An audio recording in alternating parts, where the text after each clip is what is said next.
Guys, আজকে দেখো আমি মিওমোর থেকে 4টে ক্যাশিও পেস্ট্রি এবং একটি অরেঞ্জ পেস্ট্রি কিনি এবং তার ডেট প্রতিটারই ফেল।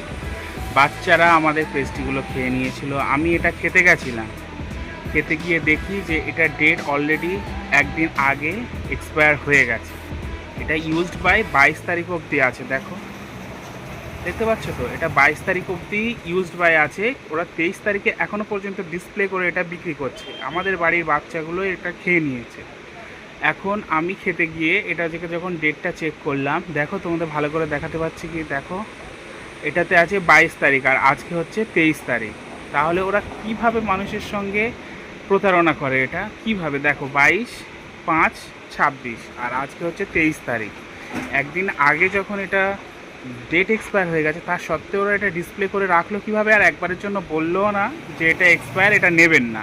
দিব্যি ওরা আরও ভালোভাবে দিয়ে দিল। এবার এটা খেয়ে যদি আমাদের কোনো ফুড পয়জনিং বা কিছু হয়, এর দায়িত্বটা কারা নেবে? নিয়মরকে ব্লাইন্ডলি বিশ্বাস করতাম, কিন্তু আজকে যেটা করলো আর এরপর থেকে আর যাওয়া যাবে না। এখানে আমি স্ক্রিনশটও দিয়ে দিলাম, এটা ঘটকপুকুর ব্রাঞ্চ থেকে নিয়েছিলাম আজকে। স্ক্রিনশট